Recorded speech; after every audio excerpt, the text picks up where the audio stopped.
नाज़रीन, कहते हैं कि तारीख अपने आप को दोहराती है, लेकिन पाकिस्तान की सियासत में तारीख खुद को दोहराती नहीं बल्कि सियासतदानों से बाकायदा बदला लेती है।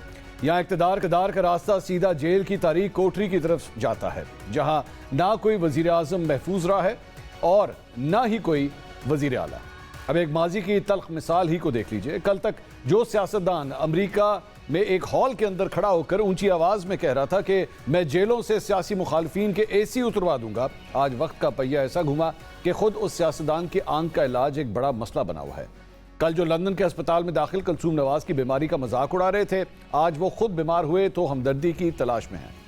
हमारे निज़ाम की बेहसी और सियासतदानों की बेबसी का अंदाज़ा वज़ीर आला मरियम नवाज के इस बयान से लगाएं कि जिसमें उन्होंने अफसरदा लहजे में अपनी वालदा की बीमारी और अपने जेल के दिनों का जिक्र करते हुए अपनी बेटी से मिलने के मंजरनामे को दोहराया। My youngest daughter, who has just finished her graduation, was only 13 years old then. And I remember every time she used to walk into the meeting room, she used to leave crying. And as a mother, I know that every mother sitting here, every woman sitting here would identify with that. It was a very difficult time. Prisons also taught me the pain of separation in its cruelest form. While both my father and I were in the same prison, both times, my mother became seriously ill. For days, neither of us could speak to her. We could not sit beside her, hold her hand, or comfort her in her final moments. She left this world while we remained behind prison walls. And it reminds me of what she used to say.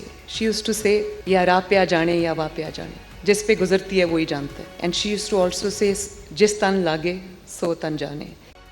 नाज़रीन, ज़रा सोचिए, जिस मुल्क में 24-24 घंटे कैद तन्हाई की ये सोबतें एक वज़ीर आला को झेलनी पड़ सकती हैं, वहाँ आम कैदी का क्या हाल होता होगा। अब इस तस्वीर का एक दूसरा रुख भी है। माजी में इसी निज़ाम में मरियम नवाज को अपने वालिद की तीमारदारी की वजह से अदालत से जमानत भी मिली। और यह भी सच है कि पाकिस्तान की तारीख में आज तक किसी कैदी को इलाज की गर्ज से बैरून मुल्क जाने की इजाज़त नहीं दी गई, मगर ये मुनफरिद एजाज़ 3 बार वज़ीर आज़म रहने वाले नवाज शरीफ के हिस्से में आया। वो लंदन गए तो 4 हफ्तों के लिए थे, लेकिन जब 4 साल बाद एक मुजरिम की हैसियत से उनकी वतन वापसी हुई तो अदालत का बायोमेट्रिक सिस्टम उनका इस्तकबाल करने खुद इस्लामाबाद एयरपोर्ट पर पहुंच गया। इन्हें पाकिस्तान की सरजमीन पर कदम रखने और अदालत में सरेंडर करने से पहले ही जमानत मिल गई और फिर मीनार पाकिस्तान पर एक तारीखी जलसा हुआ जिसमें कबूतर भी उड़ाए गए। दूसरी तरफ आसिफ अली जरदारी की जेल काटने पर भी तारीख 2 बयानियों पर खड़ी है, जहां वो और उनके हामी मुसलसल 11 साल कैद का जिक्र करते हैं तो मुखालफिन उन पर इस दौरान जेल में दी गई मुबैना सहूलियात का तस्करा भी करते हैं। 4 साल पहले भी जब इमरान खान का दौरे हुकूमत था, तब भी खुद सदर मुमलिकत आसिफ अली जरदारी और उनकी बहन फरियाद तालपुर जेल गए थे। यही वजह है कि जब आज अडयाला जेल से इमरान खान की कैद के हवाले से कोई खबर आती है तो सदर मुमलिकत उनको रोने धोने का ताना देकर जवामर्दी से जेल काटने का कहते हैं। पाकिस्तान की सियासी तारीख में भुट्टो से लेकर इमरान खान तक पाकिस्तान के मुतअद्दिद वज़राए आज़म ने जेल की हवा खाई। अगर आज के हुक्मरानों ने तारीख से ना सीखा तो आज जो साहिब इक़्तिदार हैं, शायद कल वो भी किसी जेल की बैरक में होंगे। इसीलिए आज चीफ जस्टिस याहिया आफरीदी ने तमाम वज़राए आला को मशवरा दिया है कि सियासी तक़सीम से बालातर होकर जेल इस्लाहात मुतारिफ कराएं। नाज़रीन, आज जेल इस्लाहात कॉन्फ्रेंस में 2 सूबों के वज़राए आला ने उसको सियासी रंग दिया। दोनों वज़राए आला कैद तन्हाई और सहूलियात की अदम फरहमी की बात करते रहे, जिसके बाद जेल इस्लाहात के बजाय अब यह बहस चल निकली है कि किस सियासतदान ने ज़्यादा बेहतर जेल काटी। क्या आज वो वक्त नहीं जहां तमाम सियासी जमातें चीफ जस्टिस के मशवरे पर अमल करते हुए जेलों को एक सियासी इंतकाम गाह के बजाय इंसानों के लिए इस्लाह खाना बनाएं? आसिफ अली जरदारी हो, नवाज शरीफ हो या फिर इमरान खान, तीनों ही जेल जा चुके हैं। तीनों ही जेल की सख्तियों का जिक्र करते हैं और उनके हामी आज ये मुकाबला करते हैं कि किसने ज़्यादा बेहतर तरीके से जेल काटी है। क्या ये मुआवजना ठीक है या फिर ये मुआवजना गलत है?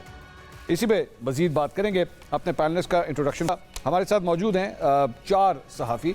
मैं आज ये शो इस्लामाबाद से कर रहा हूँ, तो इस्लामाबाद स्टूडियो के अंदर ही हमारे साथ मौजूद हैं अलीना शिगरी साहब, हमें ज्वाइन कर रहे हैं अजमल जामी साहब जो लाहौर से मेरे साथ ही इस्लामाबाद ख़ुद भी आए हुए हैं, हमें ज्वाइन कर रहे हैं लाहौर से इसार राना साहब और इमरान शफकत साहब।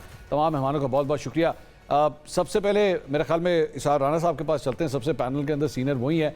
इसार राना साहब, मरियम नवाज साहबा की आज आपने गुफ्तगू सुनी, जेल किस तरह काटी उन्होंने और जेल की कैद तन्हाई और उसके बाद अपनी फैमिली के साथ कनेक्शंस के हवाले से भी आपने जिक्र किया, दिल मोम हुआ आपका ये सब कुछ सुन के? अच्छा, पहले तो आज तीनों ही आप मुझे बहुत प्यारे लग रहे हैं। तीनों के चेहरे पे एक नूर है ख़ास किस्म का, मुझे नहीं पता कि क्यों है, लेकिन आप पे, अलीना शिगरी पे और जामी पे अजीब सी किरणें हैं तीनों के चेहरे पे। तो मुझे वजह नहीं समझ आ रही, आप बता दीजिएगा। दूसरी बात ये है कि देखिए, मैंने जब मरियम साहिबा को गिरफ्तार किया गया था तो तब भी ये मैंने तब, जाहिर है आप मुझे टीवी पे नहीं बुलाते थे, तो अखबार पे मैं बात करता था कि मरियम साहिबा को और ख़ास करके उनके वालिद साहब के सामने गिरफ्तार करना ये कोई अच्छी बात नहीं है। और मैं आज भी इस बात पे कायम हूँ कि जरदारी साहब की बहन को जिस तरह गिरफ्तार किया गया था वो भी नहीं होना चाहिए था। और लेकिन कुछ चीज़ें हैं जो मैं, जैसे आप कह रहे हैं कि इमरान खान ने ऐलान किया, तो उसने ऐसे उतरवाए नहीं थे, ऐलान ही था ना, एक सियासी गुफ्तगू थी। कुलसूम साहिबा का नाम, उन बीमारी का मजाक उड़ाया था उन्होंने। ऑन रिकॉर्ड है कि उन्होंने कहा था कि मुझे क्या कहते हैं, हमदर्दी और मैं जो कर सकता करूँगा, यह मौजूद है रिकॉर्ड पे। तीसरी बात यह है कि जरदारी साहब ने जेल कैसे काटी, वो जेल बस फिर मैं अब कह नहीं सकता, कुछ बहुत सारी चीज़ें कि किस तरह काटी। ना उनको 7 महीने किसी भी क्या नाम है कैदी को बिल्कुल तन्हाई में रखा गया, ना उनसे उनके कानूनी जो हक हैं वो छीने गए। नवाज शरीफ साहब के तो घर के, वो जेल के सामने कोठी में खाना पक के आता था। कुछ लोगों को तो घर से बेड ला के दिए गए थे बिछा के कि आपने इस पे सोना है, आपकी कमर की इजाज़त नहीं देती। नवाज शरीफ साहब से तो 200-200 बंदे आके मिलते थे, सियासी मीटिंग होती थी, अपोजिशन के लोग आके मिलते थे, बिलावल भुट्टो जाके उनसे मुलाकात करते थे। नवाज शरीफ साहब ने जेल में से तहरीक चलाने का ऐलान किया था। अच्छा, इमरान खान की जेल और जरदारी और नवाज शरीफ की जेल को खुदा का वास्ता ना मिलाएं। अच्छा, ये दो ऐसी चीजें हैं कि जिसका इनका कोई मुआवजा बनता ही नहीं है।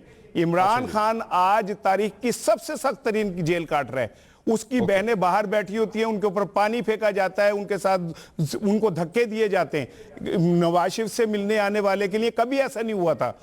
अच्छा। और उन पे जो मुकदमात बनाए थे वो उसने, इमरान ने नहीं बनाए थे।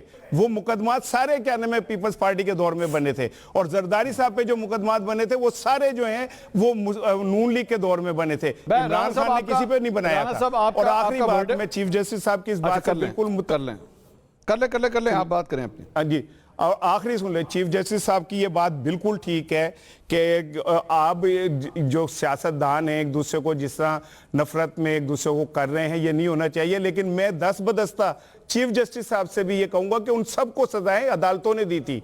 भुट्टो को फांसी अदालतों ने दी थी, नवाज शरीफ को उम्र कैद की सजा अदालतों ने दी थी, क्या जरदारी को 10 साल की सजा अदालतों ने दी थी।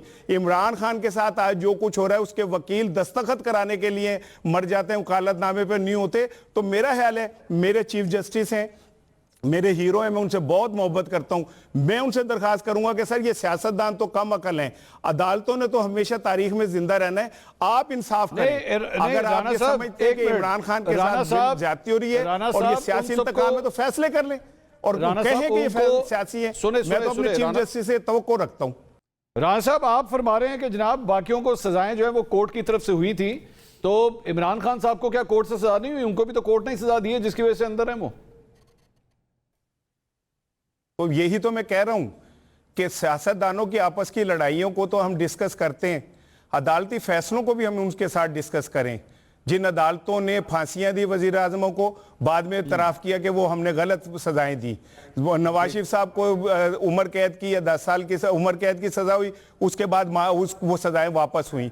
नवाज शरीफ साहब को क्या कहते हैं, आपने उकामा पे सजाएं दी फिर वापस हुई। मेरा ख्याल है कि जुडिशरी को भी इस बात को समझना होगा कि अगर सियासतदान एक दूसरे को लेट डाउन करने के लिए जाली मुकदमात बनाते हैं तो जुडिशरी को तो इल्म होता है कि ये सारे मुकदमात की बेस क्या है, तो वो फैसले करें और खड़े हो अपने पैरों पे और फैसले करके इस जो कसाफत है सियासत इसे खत्म करें। इमरान शफकत साहब, आपने राणा साहब की बात सुनी, उन्होंने कहा इमरान खान साहब ने जिस तरह जेल काटी इस तरह काटी ही नहीं किसी ने। आपकी क्या राय है, सबसे ज्यादा सख्त जेल किसने काटी है जनाब? देखें, बात यह है कि पाकिस्तान में ना मसला ये है कि पाकिस्तान की रूलिंग एलीट के मसाइल कुछ और तरह के हैं और हम जो सहाफ़ी हैं वो अपनी अपनी पार्टी संभाल लेते हैं कि यार कि ये जनाब इमरान खान साहब जो हैं बड़े हैंडसम हैं, कपड़े बड़े अच्छे पहनते हैं, तो लिहाजा जेल भी इन्होंने सबसे अच्छी काटी होगी। या फिर पीपल्स पार्टी वाले जो हमारे दोस्त हैं, वो उनको लगता है कि जरदारी साहब के ऊपर जो जुल्म के पहाड़ तोड़े गए थे वो जनाब किसी और के ऊपर नहीं टूटे। जो नून लीग की फेवर में आज वो मरियम साहबा जब किस्सा बयान कर रही होंगी तो वो उनके आंसू बह रहे होंगे। इससे निकल के सोचना चाहिए। पाकिस्तान की जो रूलिंग एलीट है, मेरा ये ख्याल है कि उसमें एक सबसे बड़ा जो हिस्सा है बकदरे जुस्सा, वो पाकिस्तान की एस्टेब्लिशमेंट का है। इसमें कोई शक वाली बात नहीं है।